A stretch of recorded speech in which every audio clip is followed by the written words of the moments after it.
दोस्तों, आजकल की इस भाग दौड़ भरी जिंदगी में हर व्यक्ति एक बेहतर जिंदगी की तलाश कर रहा है।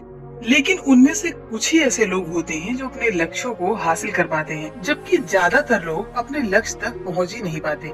हम जब भी लक्ष्य की ओर अपना कदम बढ़ाते हैं तो हमारे मन में तरह तरह के विचार उठने लगते हैं, जैसे कि मैं इसको हासिल कर पाऊंगा या नहीं, इसमें तो बहुत समय लगेगा और मेरे पास तो इतना समय ही नहीं है, और अगर मैं असफल हो गया तो लोग क्या कहेंगे। तो आइए एक कहानी के माध्यम से मैं आपको समझाती हूँ कि कैसे अपने असफलता के डर को खत्म किया जा सकता है और हमारे मन में ये असफलता का डर क्यों होता है। बहुत समय पहले की बात है, एक बौद्ध सन्यासी एक जंगल के पास अपनी एक कुटिया बनाकर रहा करते थे। वो बौद्ध सन्यासी बहुत ही बुद्धिमान थे।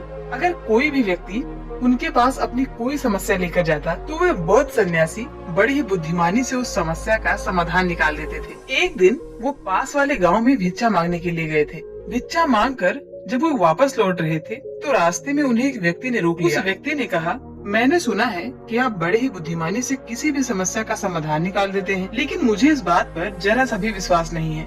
अगर आप सच में सभी समस्याओं के समाधान कर देते हैं तो क्या आप मेरी इस जटिल समस्या को सुलझा पाएंगे? मैंने लोगों से आपके बुद्धिमानी के बहुत से किस्से सुन रखे हैं, इसलिए मैं आपसे एक बात जानना चाह रहा हूँ कि हमें किसी भी काम में असफलता की घबराहट क्यों होती है और हम अपने लक्ष्य को बिना असफलता की घबराहट के कैसे प्राप्त कर सकते हैं। उस व्यक्ति की ये बात सुनकर वो बौद्ध सन्यासी मुस्कुराए और बोले, मैं तुम्हारे इस प्रश्न का उत्तर जरूर दूंगा और उसके बाद तुम्हारी सारी घबराहट भी दूर हो जाएगी, लेकिन इससे पहले तुम्हें मेरी कुटिया तक चलना होगा। वह व्यक्ति उन बौद्ध भिक्षु को परखना चाहता था, इसलिए वो कुटिया तक जाने के लिए तैयार हो गया। उसके बाद वह बौद्ध सन्यासी उस व्यक्ति को जंगल में बने अपनी कुटिया तक ले आए, लेकिन तब तक शाम हो चुकी थी और वे भोजन करके सो गए।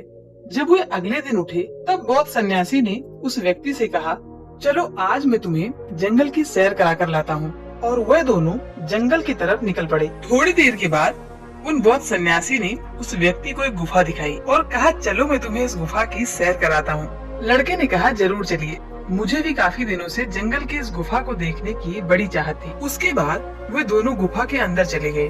गुफा के अंदर काफी अंधेरा था, लेकिन थोड़ी देर के बाद वे बौद्ध सन्यासी चुपके से उस गुफा से बाहर आ गए और उस गुफा के द्वार को बाहर से बंद कर दिया। उस लड़के ने गुफा के अंदर से बहुत आवाज दी, गुरुजी, गुरुजी, आप कहाँ चले गए? आप मुझे जवाब क्यों नहीं दे रहे हैं? बहुत देर तक कोई जवाब न मिलने पर वो घबरा गया और घबराकर गुफा के द्वार की तरफ भागा।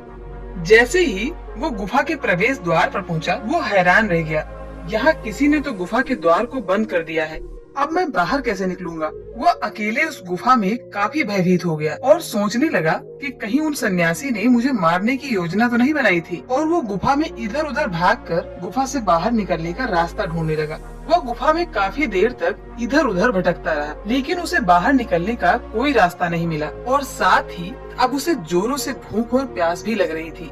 इसलिए वो शांत होकर एक जगह पर बैठ गया। तभी उसे एक सुरंग से सूर्य की रोशनी आती दिखाई दी, पर उस रोशनी वाली सुरंग तक पहुंचना बहुत ही कठिन था। उस सुरंग के चारों तरफ अंधेरा ही अंधेरा था और वो काफी ऊंचाई पर भी थी। फिर भी वो तुरंत उठा और अपनी भूख प्यास को भूलकर अपना सारा ध्यान उस गुफा से बाहर निकलने में लगा दिया। लगातार मेहनत और प्रयास के बाद वो सूर्य की रोशनी आने वाली सुरंग तक पहुंच गया। काफी देर तक वो सुरंग के ऊपर चढ़ता गया। तभी अचानक वो सन्यासी उसे हाथ आगे बढ़ाते हुए दिखा।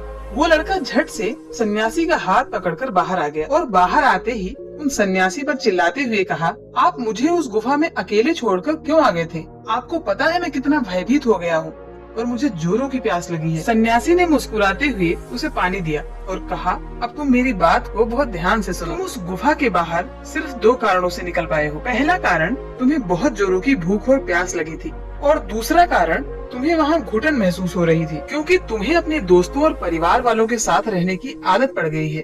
इसके अलावा और 2 मुख्य कारण हैं, जिसके कारण तुम इस गुफा से बाहर निकल पाए हो।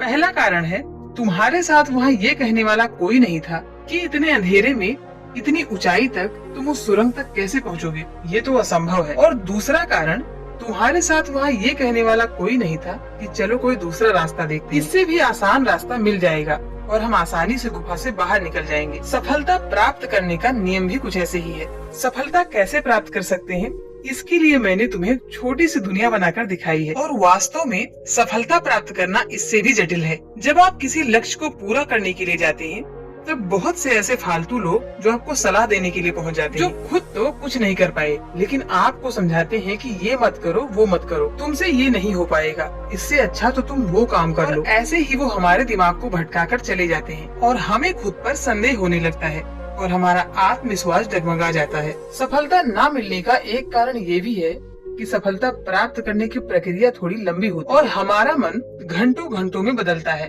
तो लक्ष्य को प्राप्त करने में सालों साल लग जाते हैं।